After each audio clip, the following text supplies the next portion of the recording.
Hari Om to everyone, all of you joining us today.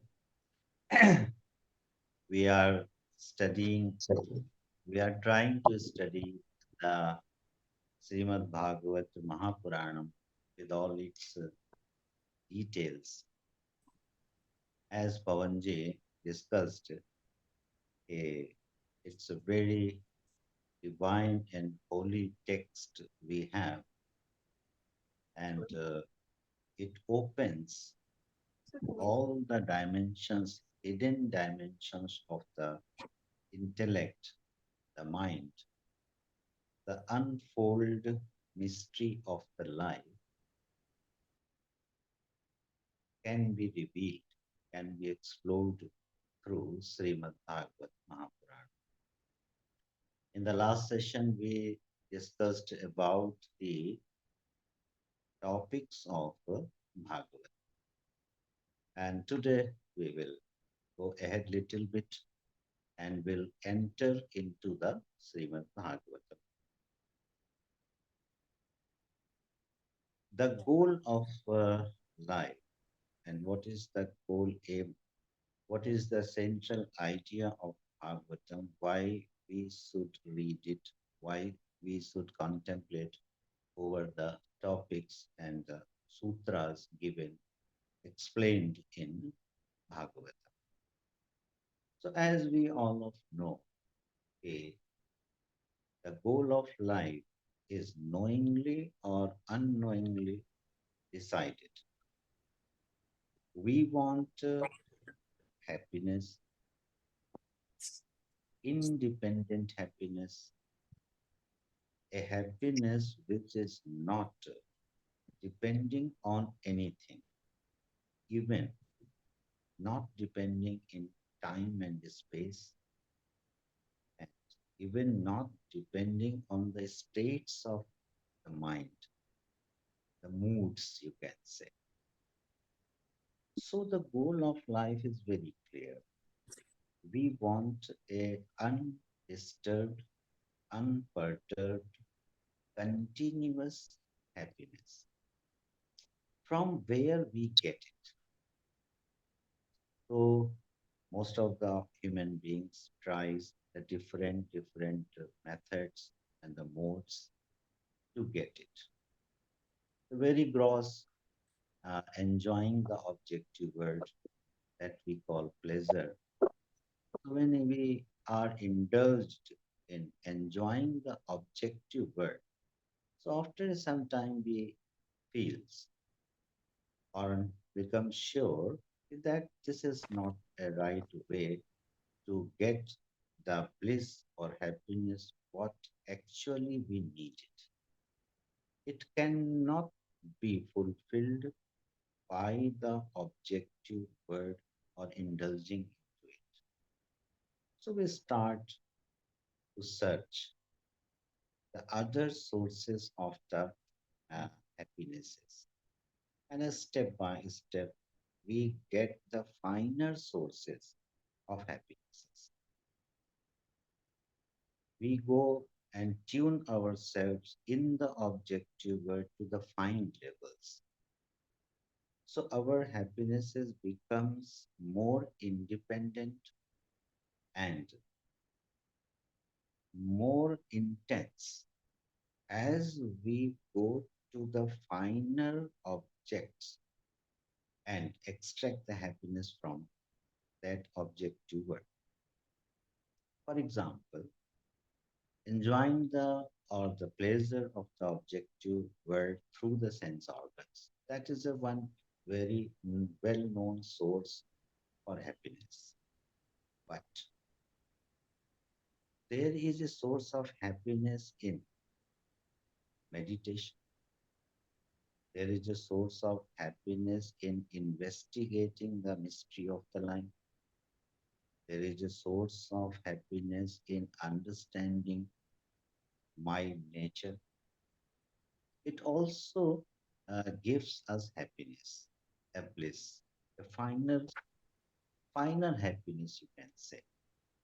So through contemplation, through meditation, through the practices of different concentrations, through the worships of the unknown deities or connecting myself to the Lord of the universe. So all these process gives us a finer happiness.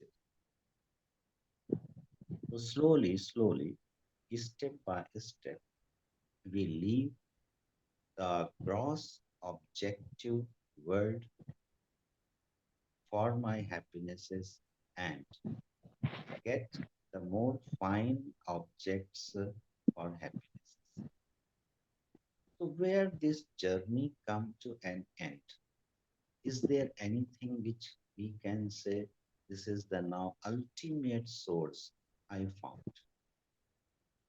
So what is that ultimate source of absolute bliss that becomes the goal of life?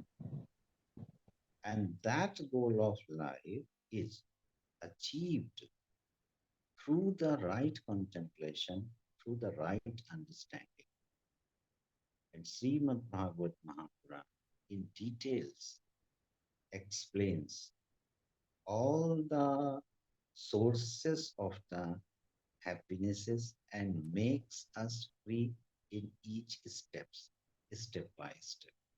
And ultimately, we land into a platform where we can say it is absolute. Nothing beyond this. A state of being which is free from the bindings of time and space, which is free from the bindings of the ego, which is free from the binding of individual existence for which we all are suffering. So this is an inward journey, starts from the objective world and ends into the subjective reality. And that subjective reality is a pure being of existence, pure consciousness, and that is revealed, explained with all its dimensions in Srimad Bhagavatam. So the goal is very clear. We have to search absolute freedom. We have to search absolute bliss when we are contented absolutely. What is that point? So that becomes a goal of a seeker, goal of a student of Bhagavad Mahaprabhu. That it is something about the goal, the aim. And the second one, as Papanji said to discuss about it, Pibat Bhagavatam Rasamalayam Muraho Rasikaha Vibhavu. O the seekers, drink the nectar of the bliss. Pibat Bhagavatam Rasamalaya. Rasam is Anandam. Raso Vaisaha, the absolute bliss, absolute freedom. So drink this nectar continuously. So when we get the technique how to be in myself continuously and enjoying myself without any disturbance, it is Pigbata Bhagavatam Nasamha. And Mohura Ho Rasikaha. It is not a it is not in the span of time. So continuously, muhur aho punah punah, the process in which we are going, it is not a 1 day process or 1 month process or 1 year process. It is not a package. It is not a course that if we go through a 1 year or 2 year and complete our course, so the journey becomes an end and we find it. It is not in the area of time. So Muhur Aho continuously we should absorb, we should enjoy the nectar of this knowledge. And most surprisingly, we all feel that when we start enjoying the finer, the subtle objects, there is no limit. There is a no limit with or a barricading. Now it has come to an end. No, it is strengthens more and more and gives us more and more joy as we go deep and deep into it. So this continuous connection with the knowledge which produces the bliss, and always the right knowledge gives us freedom. The right knowledge gives us bliss. Any knowledge gives us Absolutely, you're bliss. right. Any knowledge gives us freedom. This is the basic character of the knowledge. Even in the objective world, if we are not knowing anything, we find some kind of binding is there. We feel not free about it. And the moment we know about the objective reality, it releases us. This is the basic texture or the result of any knowledge. It makes us free.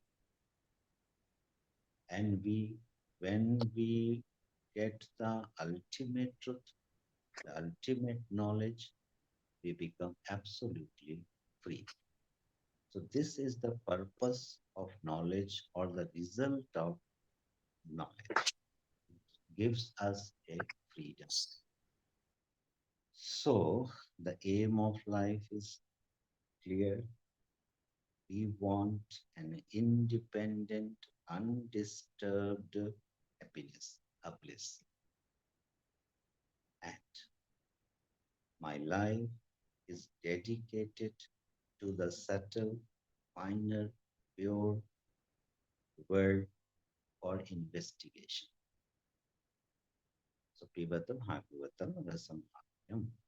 So, by that way, this Srimad Bhagavat Mahapurana gives the light over all these topics.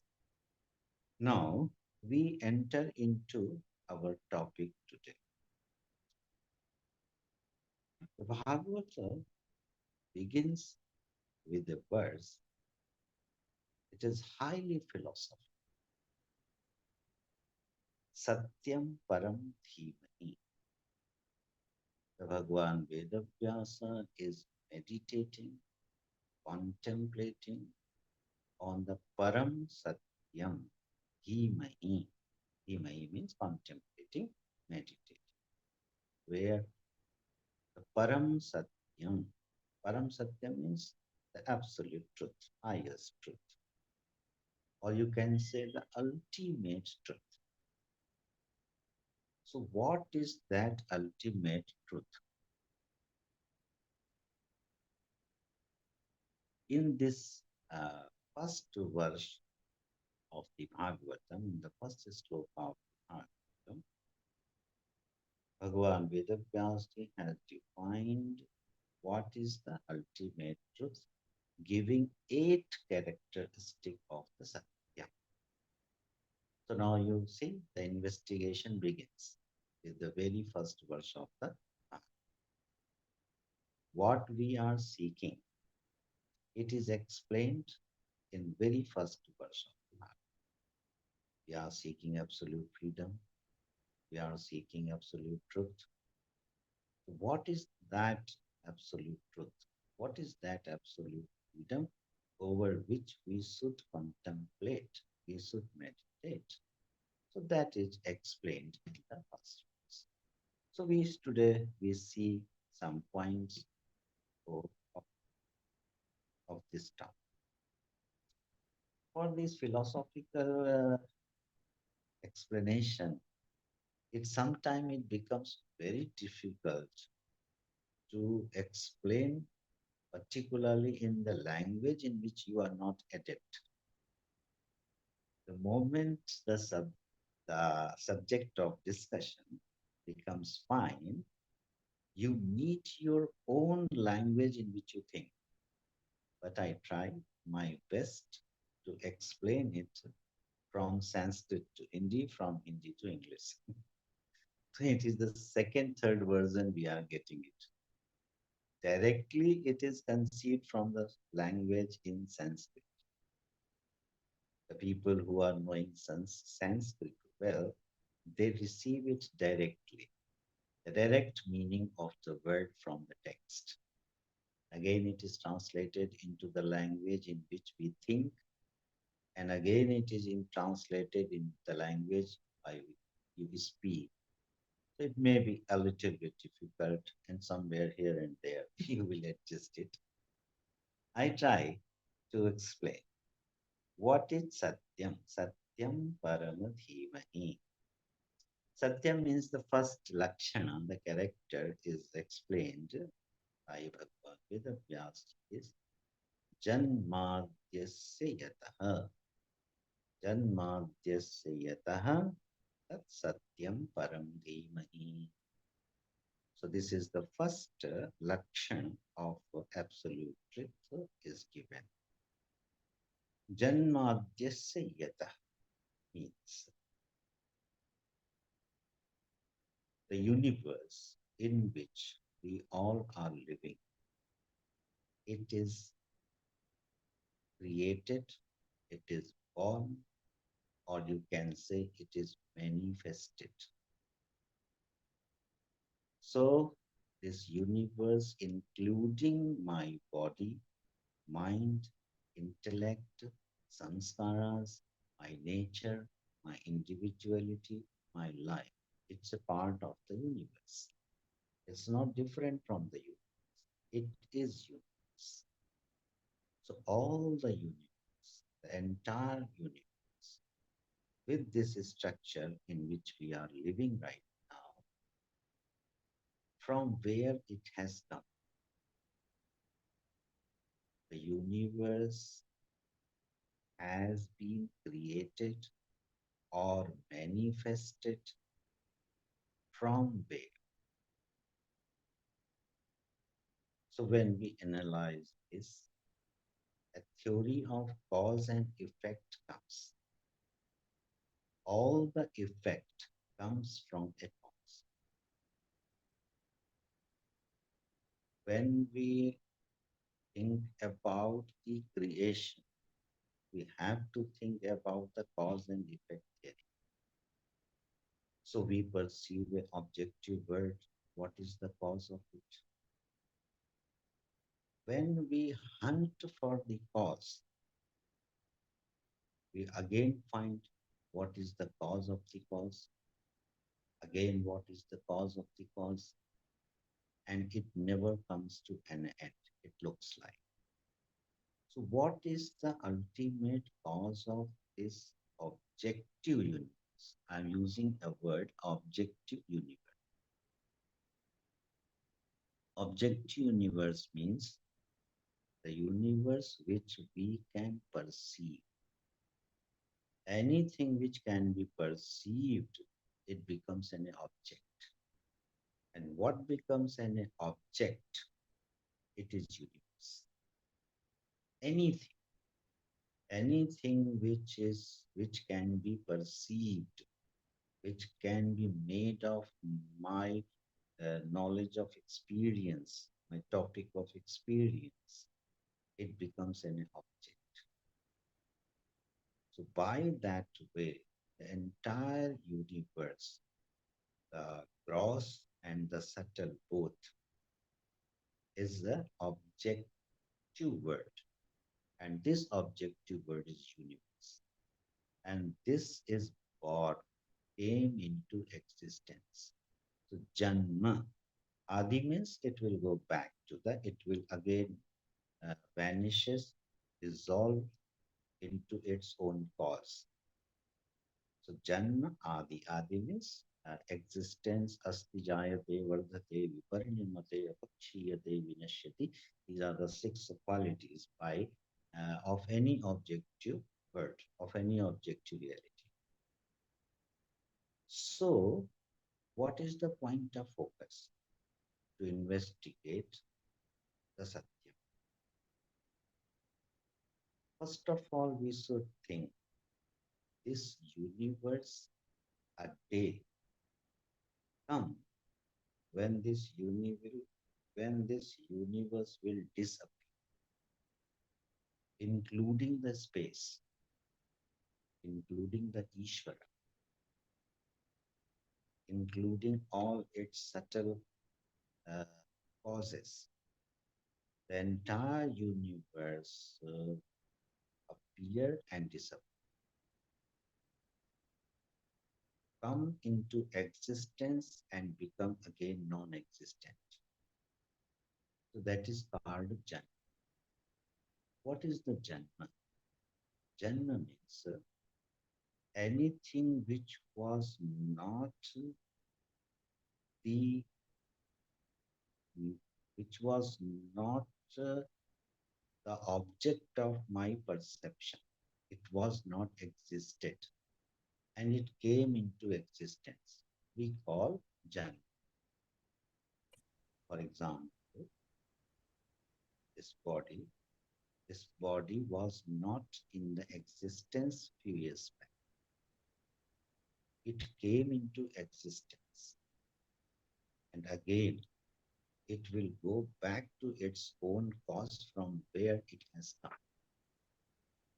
So coming from non-existence to existence, non-appearance to appearance is called Janma. And from appearance again go back to disappearance is called the Mrityu. So the entire universe has this nature. It is born. It came into existence.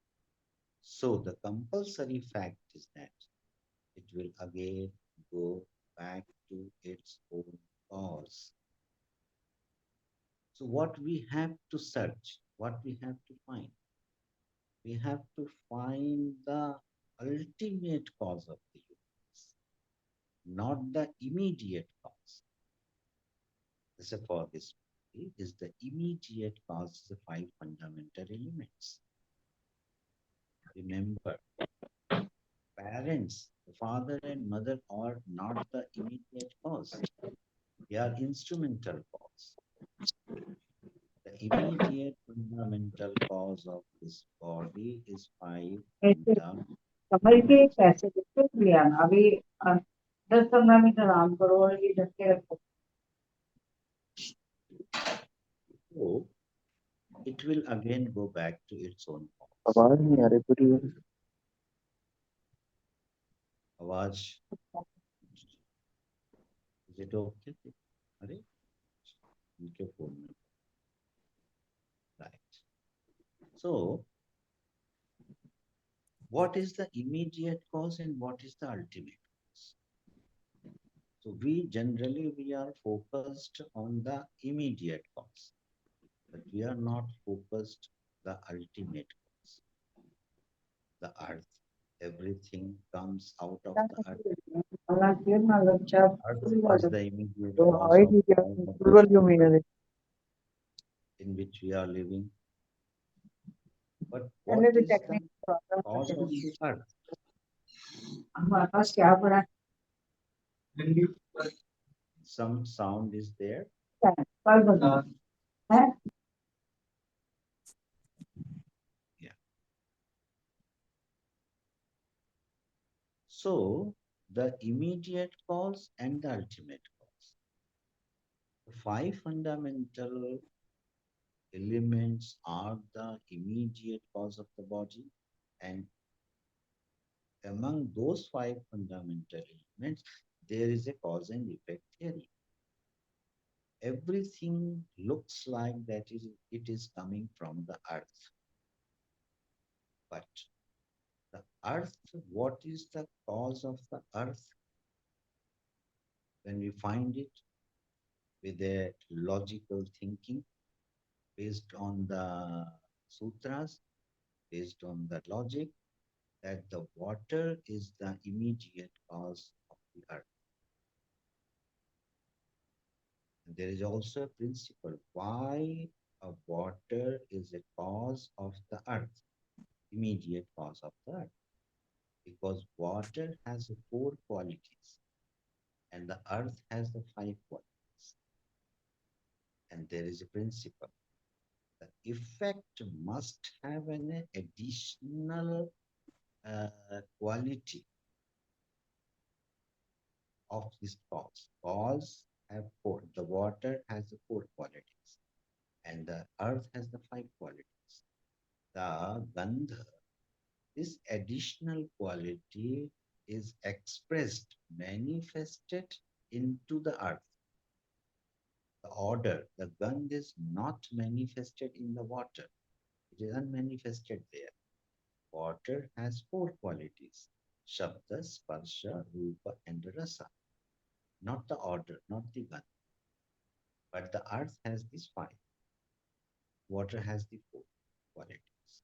One additional quality is expressed with that additional quality. Because of this additional quality, earth is the effect and water is the immediate cause. Similarly, the water is the effect and the fire is the immediate cause of the water. Why? Because the fire has three qualities and the water has four qualities. One quality again unmanifested there, and it manifested into the effect. One additional, at least one additional qualification, quality, character should be manifested into the effect. Otherwise, it cannot be effect. It's a very important principle. Please take care of it. Suppose there is a tree, and we say, what is the immediate cause of the tree? We say, earth is the immediate cause of the tree because it comes from the earth, sustained by the earth, dissolved into the earth. So, earth is the immediate cause of the tree. But philosophically, no, it's not correct. Tree is not the effect of the earth. Earth is not the cause of the tree. Why? Because the tree has the five qualities and the earth has the five qualities. No additional quality is expressed, manifested. So the tree is not the effect of the earth. Tree is just an appearance and the effect. Similarly, the fire, we go back, the air. Air has two qualities and the fire has three qualities. So air becomes the immediate cause of the fire. And again, the space has one quality, air has two qualities. The space becomes the cause of the air. Why that way cause and effect theory functions? Then what is the cause of the space? Because space is also God. Space is a part of the universe. Many philosophers could not accept it. Space is God. Space is manifested. In Nyaya philosophy, it is not accepted. It is called the space is permanent. Rest four fundamental elements appears and disappears, created and but space is also God. Then what is the cause of the space? Surprisingly, the ego is the cause of space. The ego, my individual existence, the ego is the cause of space. And what is the cause of ego? The cosmic existence, the Ishvara, is the cause of the ego. immediate cause of what is the cause of the cosmic existence. The pure existence is the ultimate cause of the Ishvara. So by that way, this cause and effect theory functions. The first characteristic of the Satyam Param Dhimai, remember, we are investigating the nature of truth. We are contemplating the nature of truth. Why Satyam Param Dhimai? Because if we accurately, with right understanding, would contemplate over the Satyam, we will become absolute. Absolute freedom is the result of this contemplation. So it is very important. It is not just a philosophical game or some informations we are getting out of the scriptures. No, it is not the bundle of informations. It is a process. If we follow the process accurately, ultimately we land into my own pure existence, which is ever free. So the first character is explained, Janmadhyasya Yataha. The ultimate cause of the universe is pure existence, pure being, and that is Satyam, that is Param Satyam. And we are contemplating, meditating on this Param Satyam. So we are not investigating the objective world, we are not investigating the characters and the qualities of the universe. We are not describing or indulged into the functions, the positive and the negative aspects of the universe, the use of the universe. No, not at all. These all are not the part of the investigation of Satya. In between, there are many kind of branches open for the investigations. Many sciences comes, many arts comes out of this investigation. When we investigate the universe, right now, our space scientists are investigating the moon quality, trying to investigating the sun quality, out of which they will get something they will use for humanity. They will enhance the area of knowledge. They will enhance the area of productivity. It's all right. But we are not investigating the universe and their branches. We are investigating the ultimate cause of the universe. That is why the first character is given, Lakshana is given, Janmadhyasya Yataha Tat Satyam Param Dhimahi. So by that way, when we investigate, we find that pure existence is nothing, but the investigator is the investigated. The individual consciousness, this body mind structure, and this universe, it all dwells in the existence. What is that existence? That existence is nothing but me without any attributes. So we are investigating the cause and effect theory.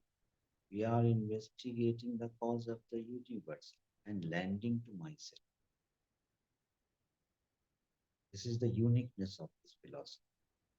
We are not landing to any indirect substratum or knowledge. When we accurately, one by one, with step by step investigate, ultimately we find who is investigating is the investigator. So This landing makes our intellect into a very different platform where we feel and find, oh, this is the truth. It has no binding. Because in this process, when we go into the other details of it, time is born. Not only space is born, the concept of time is born. Time as time in itself does not exist. Time is a conceptual objective reality. Time is a concept. Time is not a matter. So time is also born. Space is also born. What is the substratum of time and space? When we investigate, we find we are the originating time. We are originating the space. The time and space concept is born in me, sustains in me, and dissolves into me. So, what happens when this consciousness, your existence, your being, proved that it is the substratum of the time and space, it is out of the clutch of the time and space. And all our problems, all our miseries, all our happinesses, all my life, all this universe is in the time and space. Nothing go beyond the time and space. But this consciousness is beyond time and space. The moment we understand, it is free. It is absolutely free.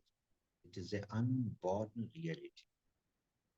So the Bhagavan Veda Vyasji has given the first lakshana of the Satyam is Janmatyasya Yata, from where this entire universe manifested and again disappears and goes back and unmanifest. That substratum is the Satyam. And what is the rest? And all rest, all apart from this Satyam, everything is unreal. One by one, the conclusions will come. If it is Satyam, if the pure consciousness being is Satyam, then what about the universe? I have to say, it is not Satyam. It may be a relative truth, it may be a appeared truth, it may be an objective reality. Any whatever the word you want to use, you can use it for the universe. But what is Satyam? Satyam means only existence. What is the result of this investigation? Another result of the investigation is that if nothing is permanent, if nothing is truth, then why we are running after it?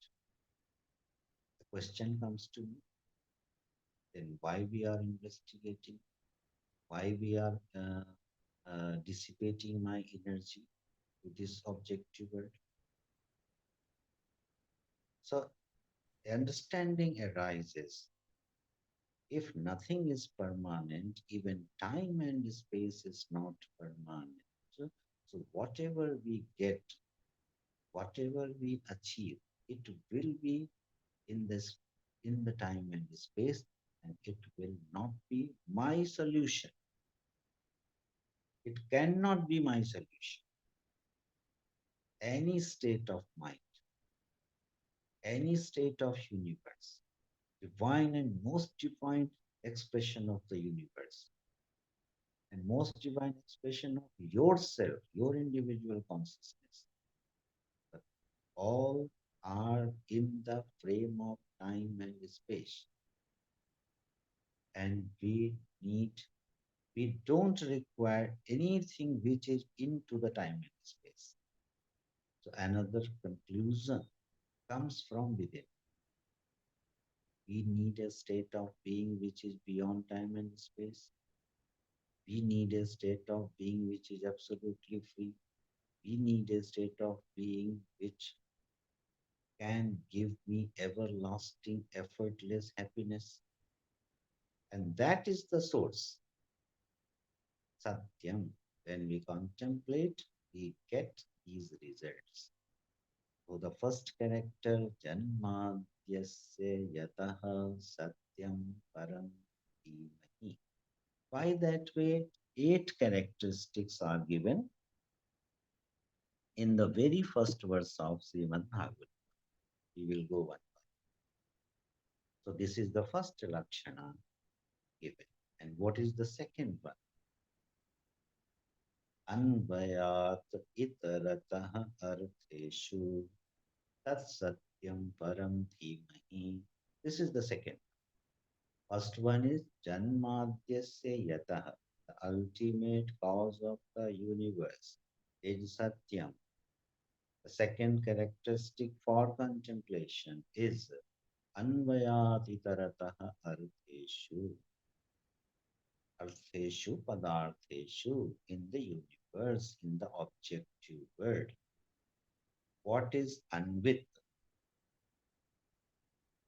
and what is not Anvit? Vetireka. These are the technical words of Sanskrit. I try to make it easy to understand. Anvayat means just like a ornament and the gold. So in every part of the ornament, gold is included. There cannot be any ornament without gold. So the gold is unwith in the ornament. The waves, all the waves are unwith with the water because there cannot be any wave without water. It is called unway. So, as an example, there cannot be any wave without water. There cannot be any ornament without gold. Similarly, without existence, this universe cannot exist. So the existence is anvitam in the universe, in the manifested universe. What is anvitam? The existence is anvitam in the entire universe. And again, this is not complete characteristic, the complete lakshana. Bhagavan Vedavyasi immediately given a word itarataha vetirekataha means wave cannot be without water, but the water remains without wave. Ornament cannot exist without gold, but the gold exists without ornament. It is called Vetireka. So we have to search what is the element which is Anvitam and which is Vetireka.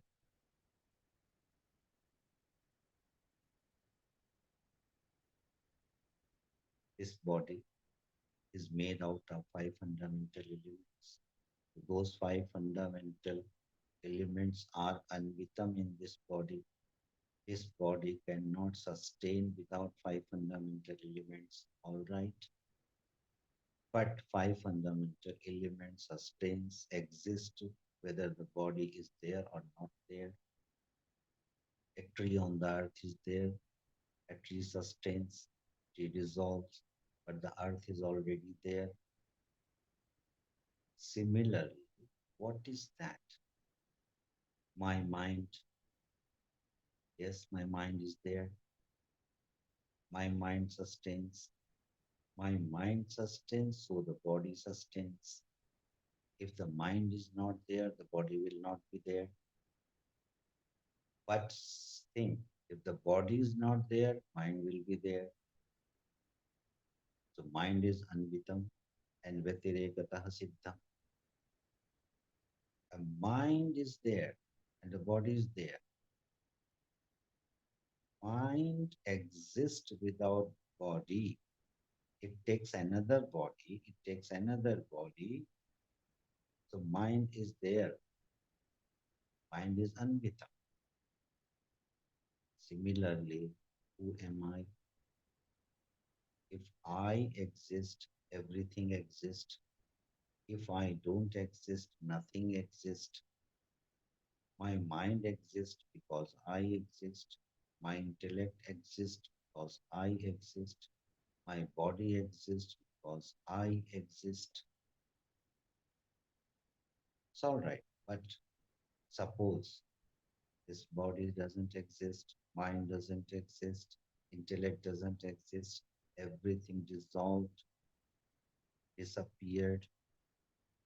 I, what about the I? What about the existence? It is the unborn reality. It never born with the body born. It never dies with the body dies. Because anvay vyatirekatah siddham. Similarly, the entire universe is able to express their existence because existence is there. If this universe not exist means go back into its own cause, but the existence will remain there. It is not God, it is not manifested. What is the element which is not born, which is not manifested? It is Swarata. The next character will be given in this verse. I have one with us. Anything which is proved by the Anvay and Vyatirek. I again repeat, Anvay Vyatirek is a very important prakriya, the process to understand the truth. Very important. The waking state, the dream state, the deep sleep state, all these states exist because I exist. I am there in deep sleep state. I am there in dream sleep dream state.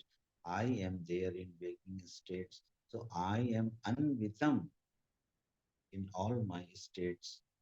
But when all these states disappears into samadhi, when we practice the samadhi, in the samadhi state, all these uh, bodies, the notion, the sense of the body disappears, but I remain, the existence remains. Similarly, the whole universe exists, the existence remains. If the universe doesn't exist, the existence remains. That existential real is Satyam, and we try to contemplate on that Satyam. That is Param Satyam Dhimahi. It is proved by Anvay and Vyatirek. Again, I say, why am I contemplating? Why am I investigating? Because the moment my intellect touches this highest truth, it is soft. The ego is vanished. Ego is second. The glimpse even into the intellect when comes down, the intellect is second, shocked, because so far as all the experiences, if we analyze and accumulate, our intellect has explained my all experiences, is able to explain the experiences by my intellect, whatever the experiences so far we have achieved. But this existential experience, which is experience itself, when my intellect tries and touches it, it vanishes. The individual consciousness, the individual existence, the identified existence is vanished. When it is vanished, a pure existence is. So what is the use of this prakriya we are trying to understand? The moment my intellect choose this existence for their analysis, it becomes introvert. We will have लोगों ने सुना होगा what's the introvertedness and what is the extrovertedness. बहिर्मुखता and अंतर्मुखता. What is the introvertedness? The moment my intellect choose its own substratum for their analysis, it becomes introvert. It has to be introvert, no other way. We are not searching the objective perceptions. We are investigating the subjective reality. So, the sharp intellect is required. The balanced, calculated intellect is required. Or I can say the divine intellect is required. A great amount of energy is required to investigate this truth with its perfections.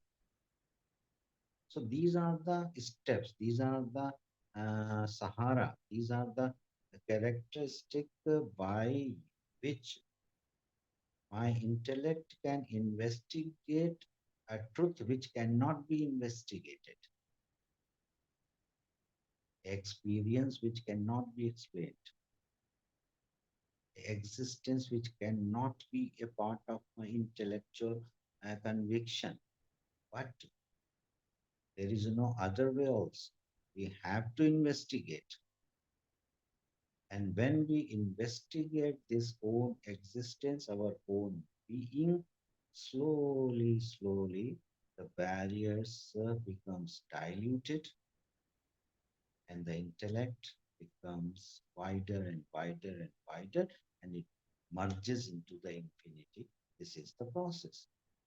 That is why we are contemplating on Param Satyam.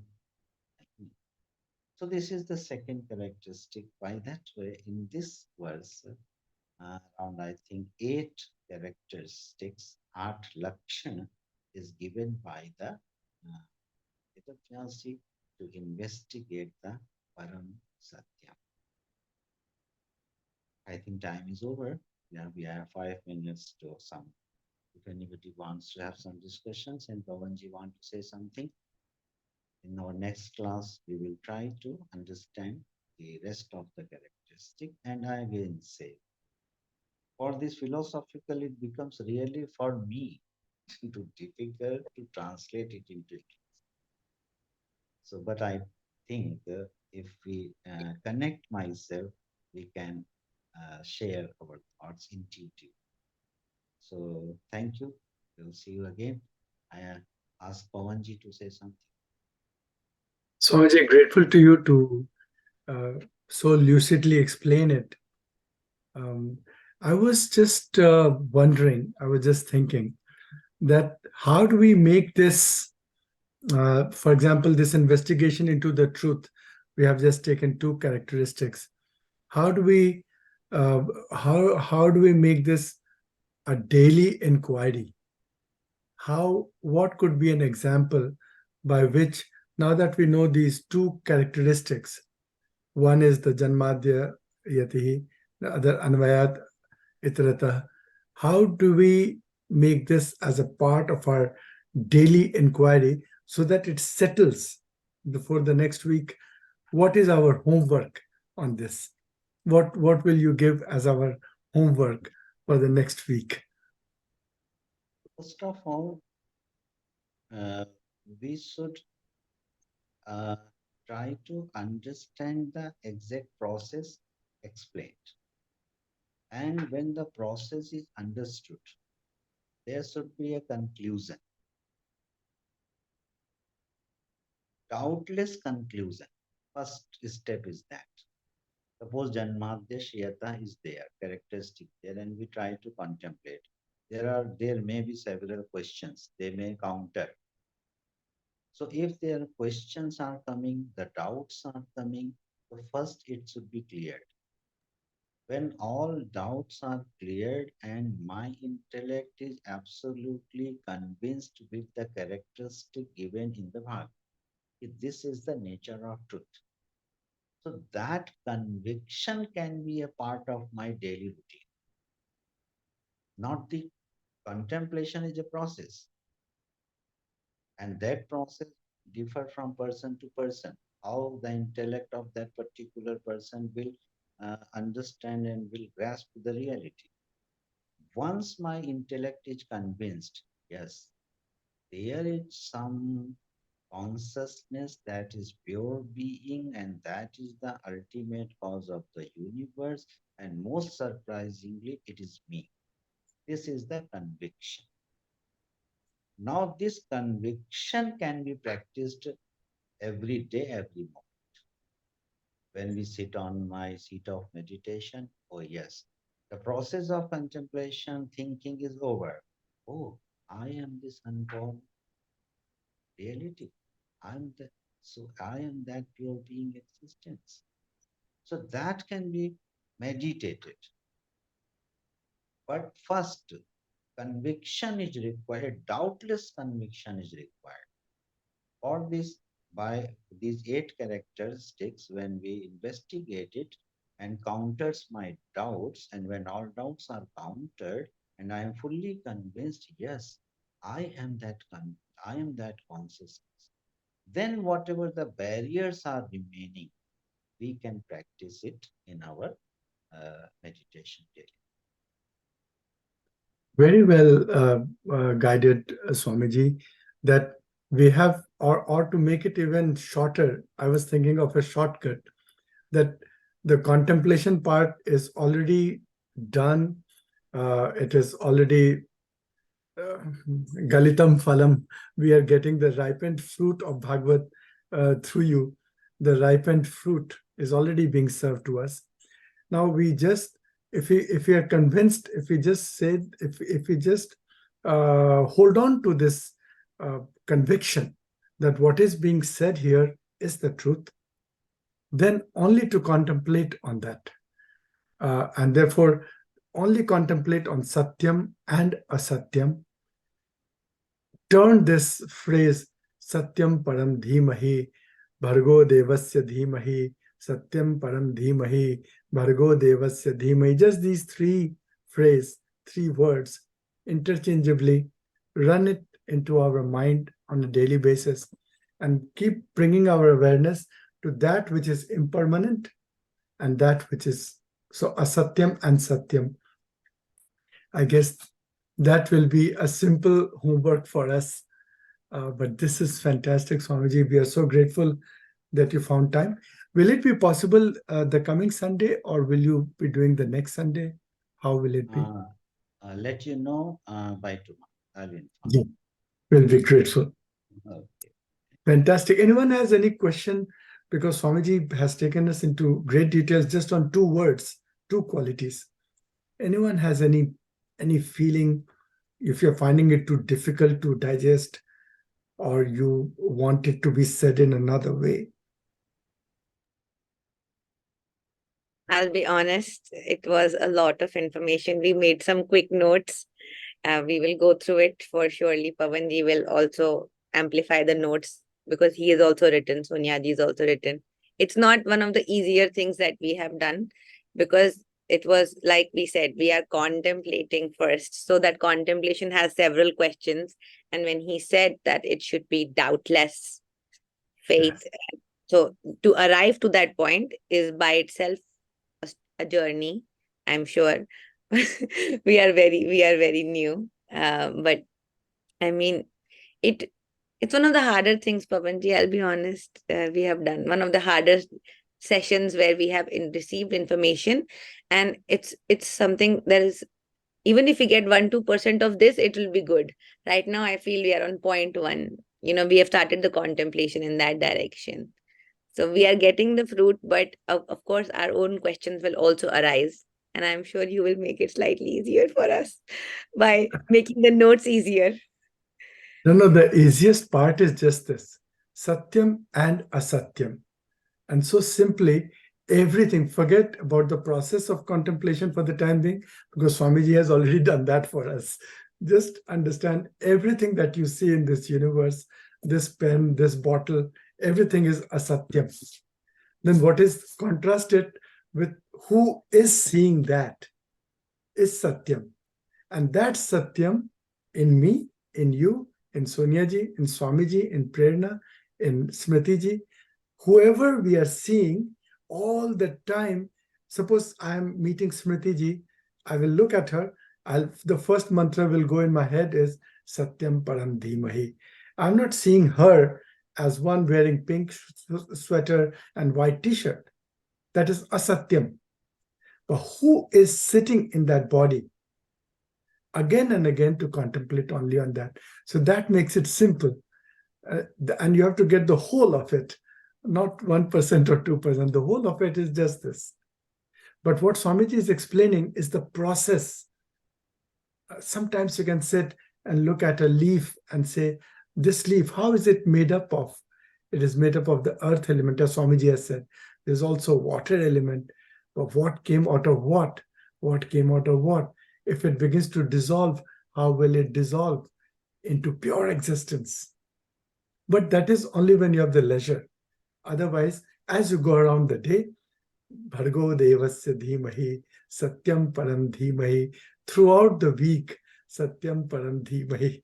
Swamiji, I hope I'm not making too much of a short circuit. No, it's all right, very nice, but I want to add one point. Like one example is there. Okay, when we go for the easiest one, the easiest process, sometimes we miss it. How? Just one example is there. Suppose a doctor is there. We call him a doctor. It took 8 years, 10 years, or 12 years a study period. Then he becomes a doctor. And we go through a article, health magazine article, get some informations. These are the results. No doubt, in the magazine, you will get the result that is earned by a doctor after 10 or 8 years labor. So that knowledge, when whatever we get from the magazine, will not give you that type of contentment which the doctor has about a knowledge. So, some process of contemplation is also required. Why that way truth sustains? Yes. If we force myself or try or teach my intellect or train my intellect into a pattern of thinking, then that pattern of thinking becomes my part of life. Yes. And that holds the truth. So we should pay some labor also in the process. Absolutely. Yeah. Swamiji was speaking from, I understand Right. how young people, they are going around their days. Yes, yes, They, at least something should remain.